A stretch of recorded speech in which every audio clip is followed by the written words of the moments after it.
Hola, ¿qué tal? Bienvenidos. Es un gusto para nosotros saludarlos desde este nuevo espacio que ha creado Cris eLearning para todos ustedes, difundiendo ciencia. Este espacio lo hemos nombrado Entre Insectos y Salud Pública. Y vamos a estar platicando, obviamente, siempre con una experta y una inexperta, aclarando todas las dudas sobre diferentes temas, vectores, epidemias y todo lo relacionado a salud pública. Yo soy Erika Domínguez y con nosotros está la doctora Angélica Pechmay. Recuerden que estamos en el Centro Regional de Investigación en Salud Pública, Tapachula, Chiapas, sede del Instituto Nacional de Salud Pública, donde vamos a compartir ciencia, contexto y prevención para entender mejor los riesgos que impactan a nuestras comunidades. Y bueno, queremos platicarles un poquito de cómo vamos a ir fluyendo en este programa, porque vamos a tener diferentes secciones. Una de ellas es la de radar epidemiológico, en la que vamos a estar hablando de el tema del gusano barrenador.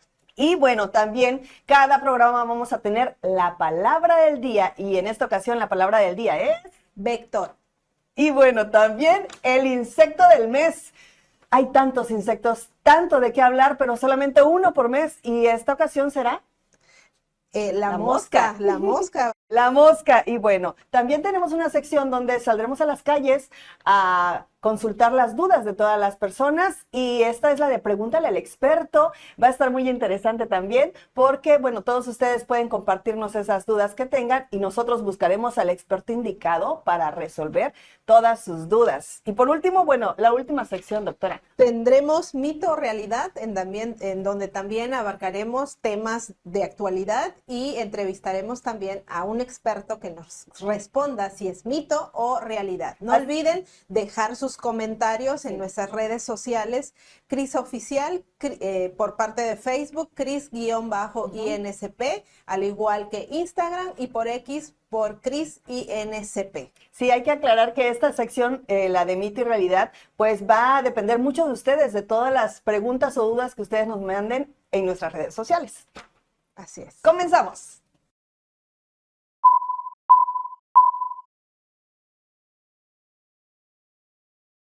Iniciamos con nuestra primer sección titulada Radar Epidemiológico, donde vamos a hablar de estadísticas, cómo estamos en casos de diferentes enfermedades en nuestro país o en diferentes partes del mundo. En esta ocasión vamos a hablar de qué enfermedad, doctora. Vamos a hablar del gusano barrenador, que son larvas de una mosca que se llama Cocleomia omnivorax, la cual afecta grandemente no solo a los humanos, sino también a nuestras mascotas y también principalmente en la zona ganadera.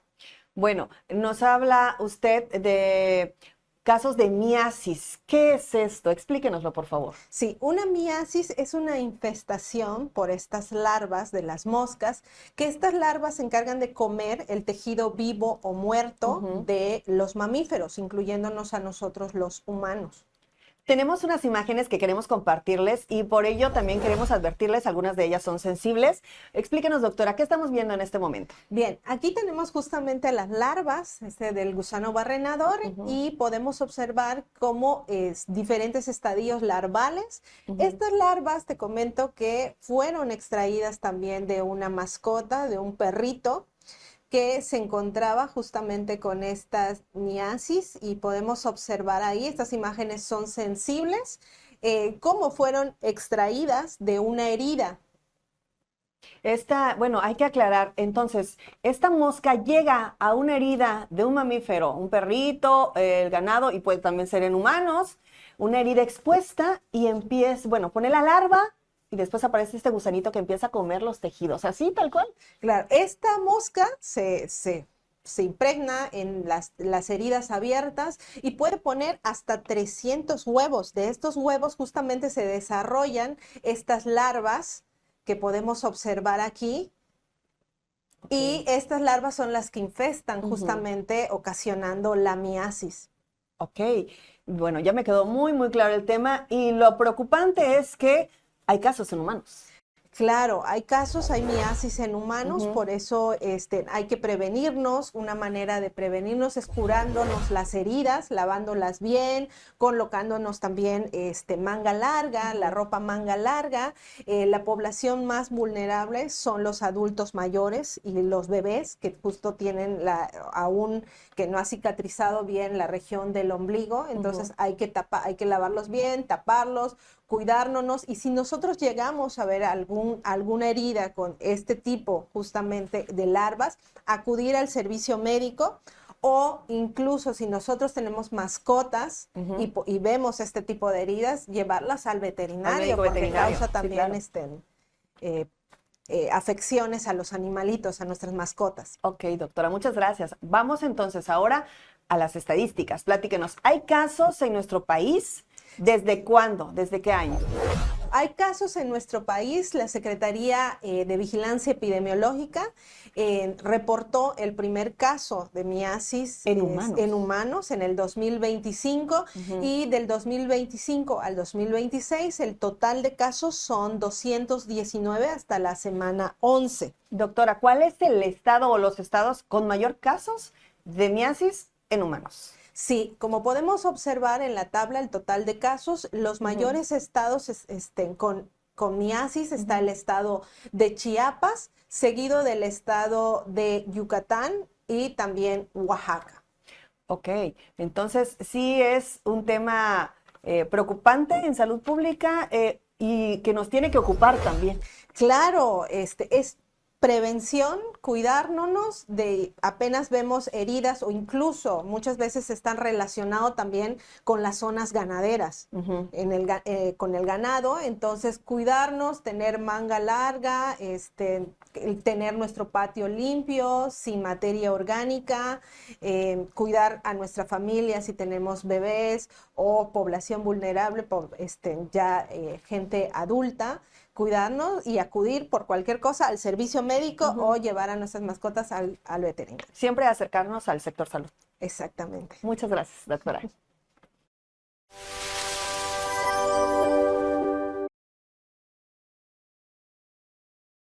Continuamos ahora con la sección La Palabra del Día, y obviamente, como es el primer programa de Entre Insectos y Salud Pública, teníamos que elegir esta palabra, doctora. Sí. ¿Cuál es la palabra del día? Vector.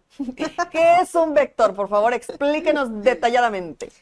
Un vector es un organismo que transporta o transmite patógenos, ya sean bacterias, virus, protozoarios, de un hospedero infectado a otro susceptible. Estos pueden ser dos, un vector biológico o un vector mecánico. En primera, el vector biológico es cuando el patógeno se desarrolla y se multiplica dentro del vector antes de ser transmitido. Mientras que un vector mecánico es un organismo que puede transportar agentes infecciosos, ya sea externamente en el cuerpo. Por ejemplo, las cucarachas, que las cucarachas ya vemos que estos son vectores mecánicos, que estos caminan por alcantarillas, caminan por el suelo. Entonces, en su cuerpo llevan diferentes patógenos, por ejemplo, bacterias, y después estas se posan en nuestros alimentos, en el cepillo de dientes, que comúnmente salen por las alcantarillas de los baños. Entonces hay que tener mucho cuidado también con estos, porque pueden cargar diferentes patógenos. Y en su caso, en los ejemplo del vector biológicos, por ejemplo, está el mosquito, que transmite el famoso mosquito, que transmite virus dengue, chikungunya, Zika y bueno, Zika, otras enfermedades. Bueno, por ejemplo, entonces, vector biológico, mecánico, y si yo le digo la chinche. La chinche besucona o chinche de Chagas, este es un vector biológico que transmite Trypanosoma cruzi. Estoy tratando de pensar en algún otro vector mecánico. ¿Cuál podría ser el ejemplo de alguno? La mosca que también se posa en la basura, está en el baño, y después se posa en la comida. También es otro vector mecánico que puede transportar bacterias en el cuerpo. Excelente. Entonces, quedó muy claro. Esta es la palabra del día, vector.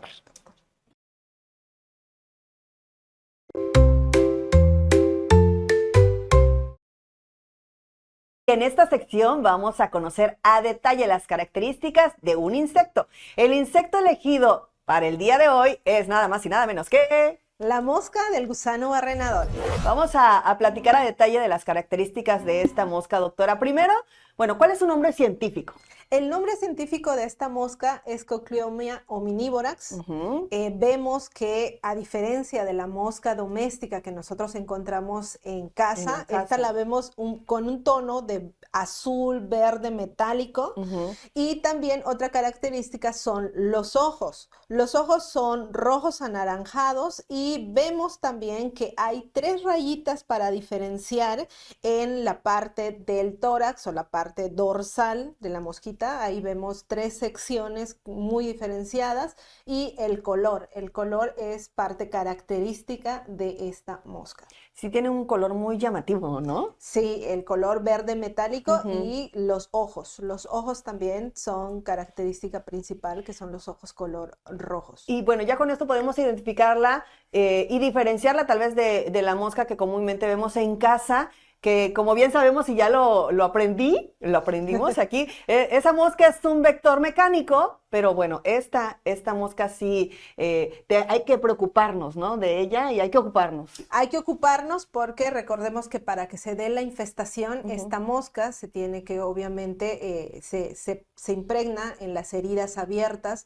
en donde coloca los huevecillos, que puede colocar hasta 300 huevos en una puesta, 400 huevos en una puesta. Aquí vemos el ciclo de vida de esta mosquita. Algo muy importante es que cuando ella coloca los huevos en la herida descubierta, hay diferentes estadios larvales, como vimos anteriormente en los videos proporcionados, que hay de diferentes tamañitos, ¿no? Entonces, estas son las que se alimentan del tejido vivo o muerto, y una vez llegadas a ya alimentarse a la fase de larva 3, estas se caen al suelo, yo quiero hacer una pausa para que el desarrollo quede muy claro. Entonces, espéreme, doctora, porque va muy rápido y yo quiero que nos quede muy, muy claro. Primero es la mosca. Hay una herida en el ganado, o en un perrito, o en un humano, porque ya vimos que hay casos en humanos también. Y esta mosca llega y pone huevos. Exactamente, mamíferos en general, no olvidemos eso. ¿De cuántos huevos estamos hablando?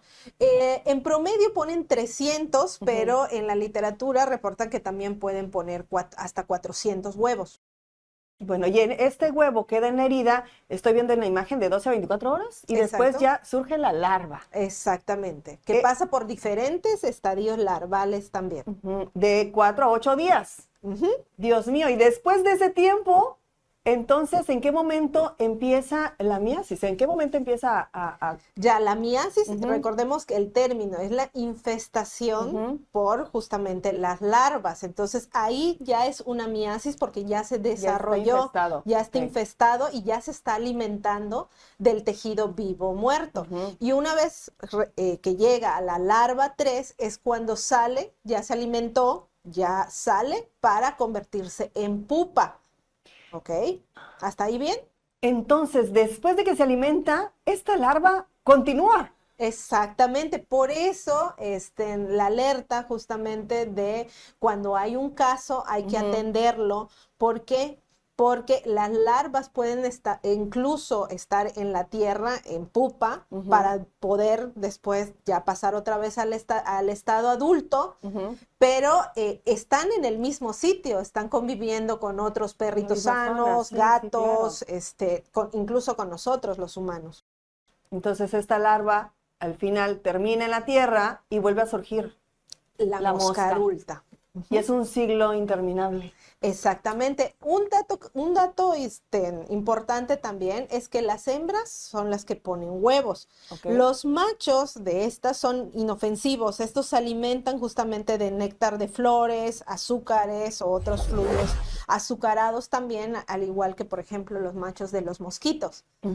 Solo es la hembra la que se encarga de poner los huevos. ¡Wow! ¡Qué interesante! En verdad, este tema, creo que aquí quedó súper, súper claro. Primero, las características de la mosca para identificarla, por qué es tan diferente y especial, y después el ciclo de vida. Exactamente, sí, sí, sí.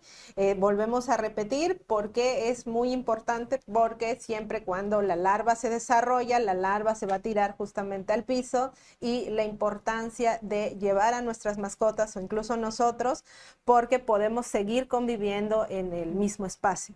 En resumen y conclusión, curar heridas, proteger heridas. Proteger heridas, usar mangas largas, acudir al médico y tener siempre la casa limpia, evitando materia orgánica también en la casa, y protegiendo sobre todo a las personas más vulnerables. Excelente. Este fue entonces el insecto del mes.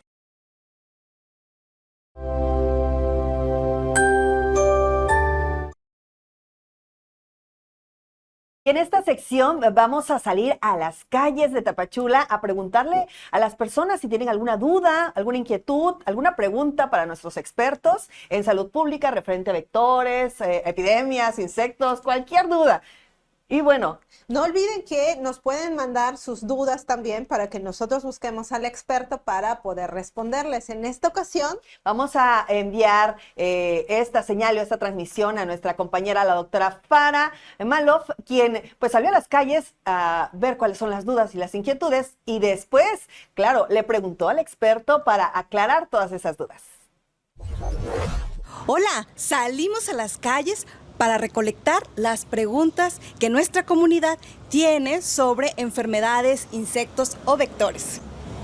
El día de hoy tenemos aquí a Rosy, que ella quiere hacerle una pregunta a nuestros expertos. Rosy, ¿qué quieres preguntar? Bueno, mi duda es saber sobre los murciélagos, de qué se alimentan, solamente de sangre o de qué más. Perfecto, pues vamos con nuestro experto, a ver qué nos comenta. Estamos con el biólogo Keynes de la Cruz, que nos va a contestar la pregunta de la comunidad. Biólogo, ¿es cierto que todos los murciélagos se alimentan de sangre? La respuesta es no.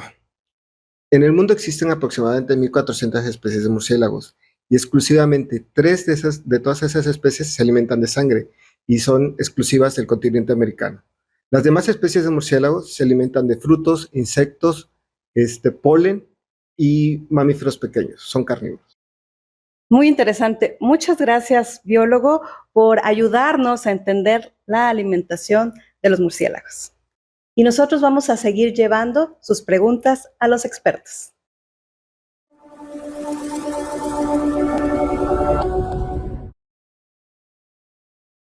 en nuestra siguiente sección tenemos mito o realidad. Y elegimos una de todas las dudas que nos enviaron a través de nuestras redes sociales, y la seleccionada fue: ¿todos los mosquitos se alimentan de sangre? Para esto nos va a responder el doctor Ildefonso Fernández Salas. Adelante.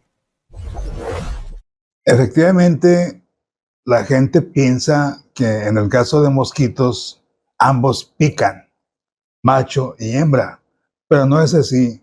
Y es muy simple entenderlo.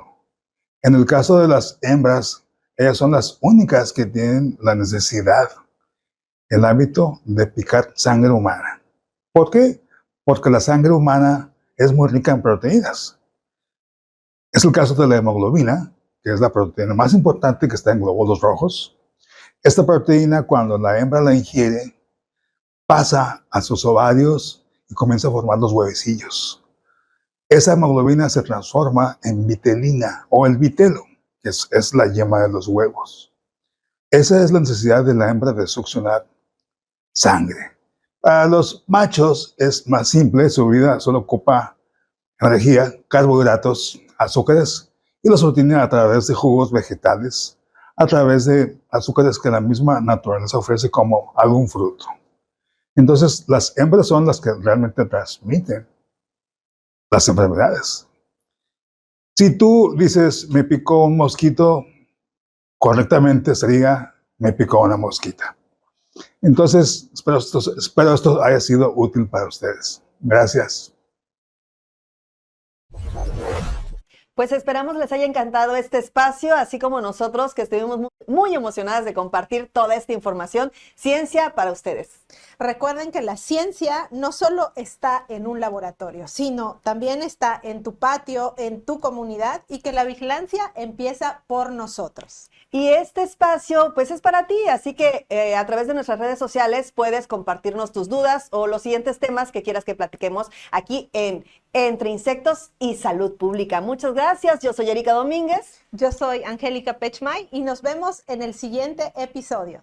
Hasta luego, gracias.